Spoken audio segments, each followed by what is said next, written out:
Hey, I hope you're doing well today. In this video, I want to talk about well-meaning bad advice in adoption. And for all adoptees out there, transracial infant adoptees or foster care adoptees, please get this book. I came out of the fog a few years ago, but this book is still helping me tremendously. If you don't know what coming out of the fog is, yeah,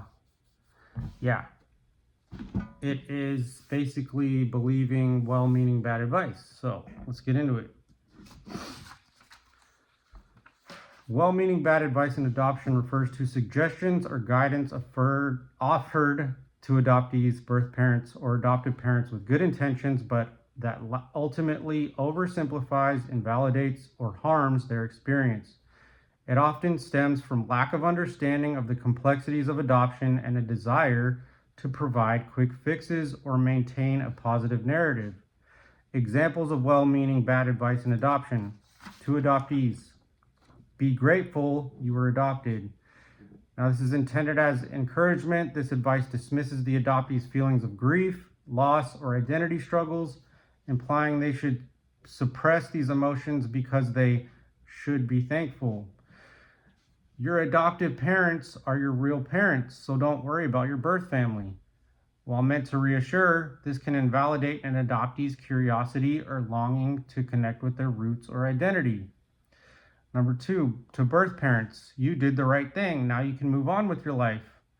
While meant to comfort, this advice dismisses the lifelong impact of relinquishing a child and the grief that often accompanies it. At least your child has a better life now, in quotes. This minimizes the birth parent's feelings of loss and oversimplifies the complexities in adoption. Number 3, to adoptive parents, in quotes, just love them, everything will work out. While love is essential, it overlooks the unique challenges of raising an adopted child, including trauma, identity issues, and the need for open conversations about adoption. Now, in quotes, don't bring up their birth family unless they ask. This is intended to avoid discomfort. This advice can hinder open dialogue and make the child feel like their adoption story is taboo. Why this advice can be harmful. It invalidates feelings. It dismisses the emotional complexity of adoption, leaving individuals feeling misunderstood. It oversimplifies challenges. It reduces deeply personal struggles to surface level solutions. Pressures compliance. What does that sound like? Does that sound like oppressiveness? Pressures compliance. It reinforces societal expectations to be happy or move on, making people suppress their true emotions. Better alternatives for adoptees: instead of be grateful you were adopted, you can try saying, it's okay to feel grateful and still experience loss or sadness. Your feelings are valid. For birth parents, instead of saying you can move on with your life, you can try saying, you've made a difficult decision. It's okay to grieve and process your emotions in your own time. For adoptive parents, instead of saying just love them, everything will work out, you can try saying love is crucial, but understanding adoption's complexities and seeking support when needed is just as important. How to avoid giving bad advice. First, listen. First, listen. First, listen. This is something that people don't know how to do. I struggle with it. Everybody struggles with listening. It's just a human nature to want to be heard and listened to without listening to the other side of the story. But listen first. Understand the person's unique perspective before offering advice. Now, you can just look around you and see on TikTok posts, YouTube posts, Instagram posts, how many people ask, hey, can you tell me more? Or thank you for sharing. Or I'd like to learn more. I'm listening.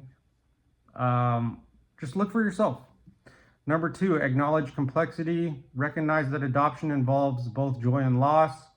Number 3, encourage open dialogue. Create a space for adoptees, birth parents, and adopted parents to share their feelings without judgment. Number 4, focus on empathy, not solutions.